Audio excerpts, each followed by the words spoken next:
Welcome, welcome, welcome. It's time to do an instructional how to use your VOM, Voice of Music, turntable. I've done these in the past for different GEs, the Zenith Pro, Magnavox, what have you, but I've yet to do one on this one, which is probably the most popular and most widespread of turntables out there.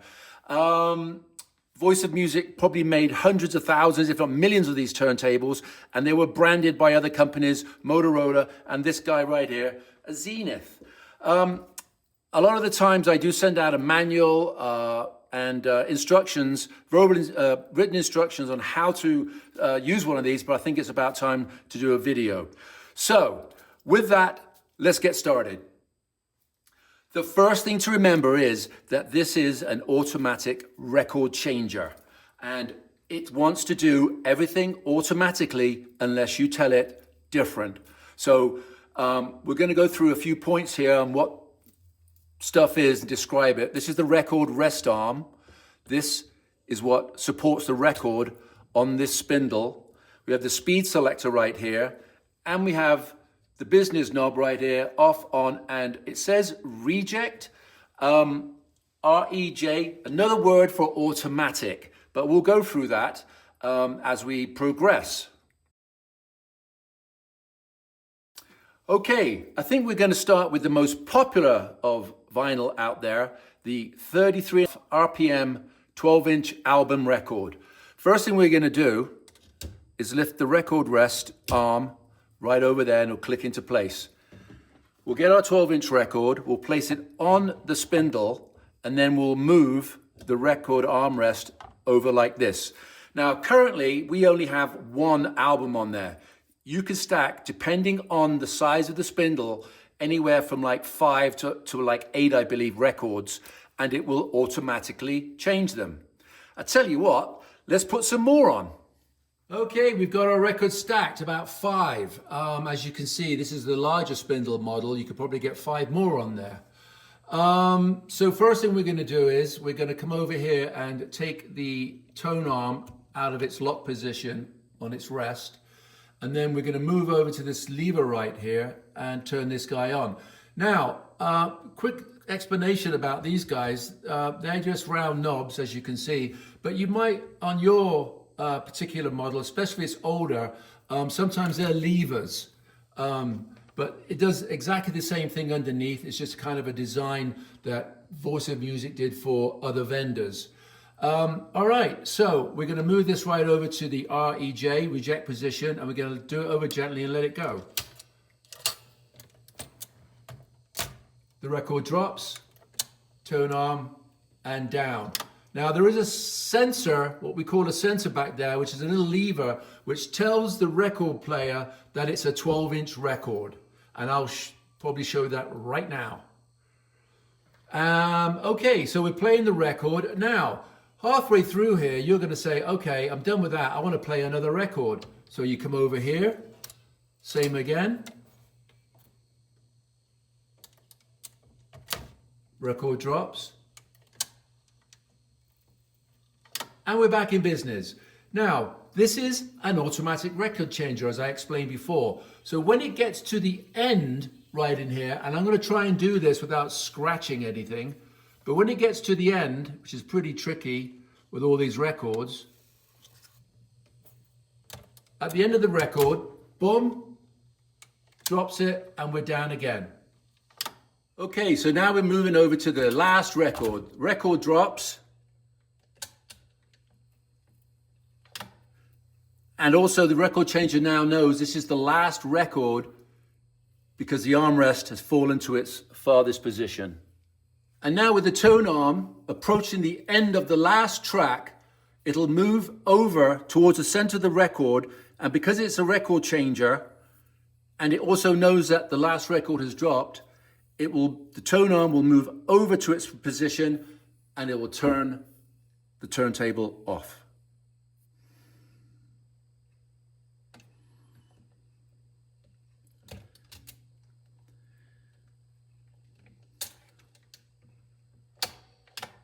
And there you have it. We'll now move over to the 10-inch. Okay, right here we have a 10-inch 78, but there are also 10-inch singles out there, and I'm sure there's a collector's market for that as well. First thing you're going to do is you loaded the record up, and then we're going to move the speed selector. Always when it's off, we'll move the speed selector to 78. And the great thing about 78 is pretty fast, so it's you think I'll speed the video up, but not at all. Here we go.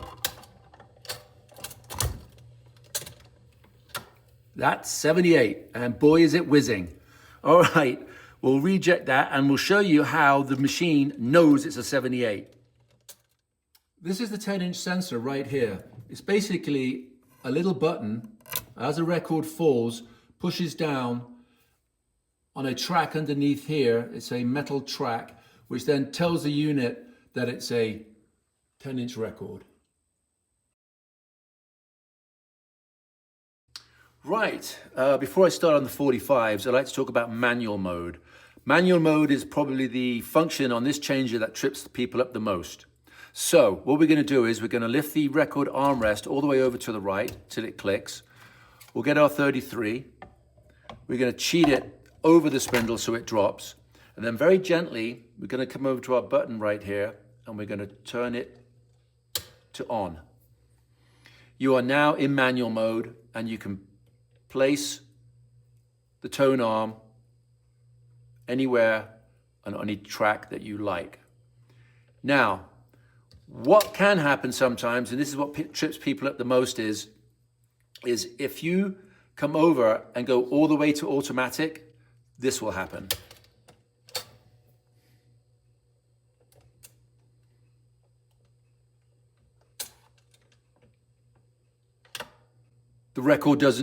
The tone arm, doesn't go to the record. And that's basically because you've told one part of the unit to operate in automatic mode, but this lever right here is telling the other part of the unit that it's in manual mode. So once again, we'll turn it off, turn it very gently to the on position, and then you can move your tone arm to where you want. Alternatively, if you accidentally do reject, let it finish its cycle and then place it anywhere you wish. But by no means interrupt that arm, that tone arm, when it's moving and it's in its cycle. If you grab it to stop it or to move it, it can interfere with the transport and damage can occur. All right, the 45. So here we have a 45 adapter, basically a large spindle, which you can load records on, which I'll show you in a moment. There is also other things you could do if you wanted to load your records like this, like a 33 or a 78. There's these adapters right here. In the UK, they actually came with this already in there, and you could punch it out. But the US, I believe, because of the RCA player back in the early days, had the punch out already there. Now, you could also use that kind of adapter and play them singularly in manual mode.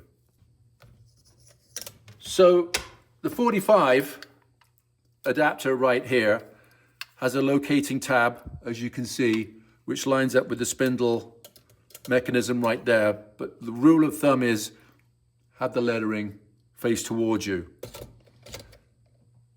Drop that down, clunk,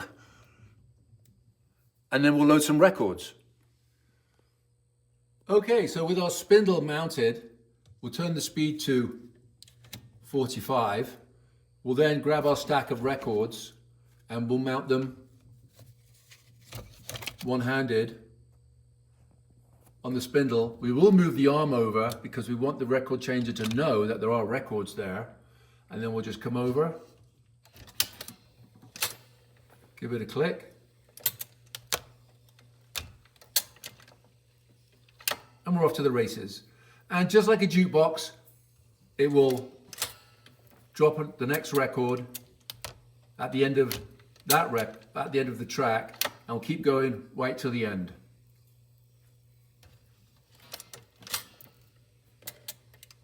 And of course, on the last record, the last 45, we'll get through this quickly. And there it is. And of course, at the end of the track of the last record, we'll go back to rest and shut off. There you go. I hope that was helpful. Quick note. So the only way it knows it's a 45 is because it didn't activate that sensor or that sensor. So the unit knows it's a 45. Hey, I really hope that explained the operational idiosyncrasies of this record changer. I hope I covered it all. If not, I'll probably do an addendum.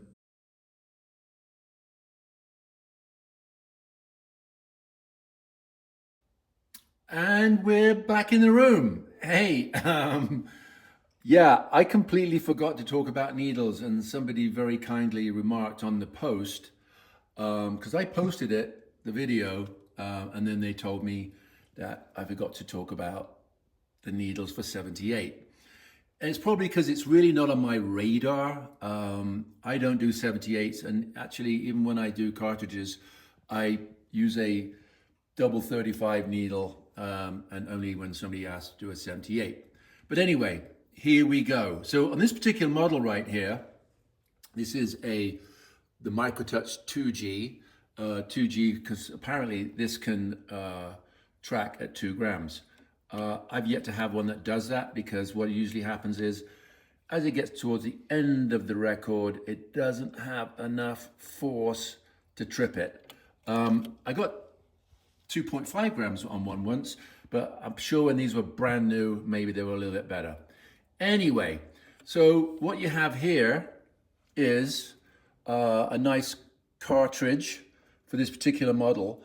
And if you wanted to use a 78, sorry for all the moving around, one-handed here, but should you use a 78 record, then you would need, as you can see right there, to switch it over. Right now it's pointed to LP.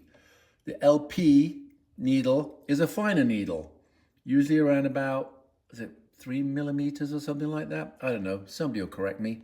Anyway, whereas the 78 needle, I'm going to show you right now, as I hold this in, see how I push that in? And then you can spin it, and then that would be the 78 needle, which is thicker, about 7 mil, I believe. Anyway, see if I can get that lined up. Doing this all one-handed. So there you go. That's for this particular model. Right there. So 78s need a thicker needle, spin it around. Otherwise, LP is for 45s and albums. Now, so we come up to here. On some of the other branded turntables, especially Motorola's, you're going to find something like this. This is a Sonotone 8T. And as you can see right there, it's labeled, what does that say? LP, which means this side is a 78 because we've got it upside down. Let's see if I can flip it over one-handed. And you would flip that over. So that says 78. So this is now the LP side because it's upside down. So there you go. That's a Sonotone. Let's go up here. What we've got, let's go a 355D. See if I can open this up one-handed. This is an RCA. This is an RCA cartridge, and RCAs have a whole different tracking system. On the later model units, you can't adjust the tracking because their tracking is set by this weight. Oh, this doesn't even have a needle in it. Probably poached it. That's funny. Let me get another one. Poach that needle. Let's go up here. There we go. Okay, and there you go. We got a brand new unit. Like I said, RCA already weighted because there's come. Let's see if I can get this guy off. That's the guard for it because it's brand new. And as you can see on this guy right there, that's S for stereo, I believe. And on the back, it's 78. Or it could be sapphire. I've never seen one with, sometimes, I don't think I've seen them with D. I think it's stereo. Anyway, same thing here. You would flip it over if you were going to play a 78. So yeah, I hope that clarifies that. Sorry to omitted it, but yeah, had to come and do this addendum to the video. But yeah, thanks again, and I'm going to cut right back to the original video. I'll probably do an addendum. Anyway, thanks again for watching, and stay tuned and enjoy your vinyl.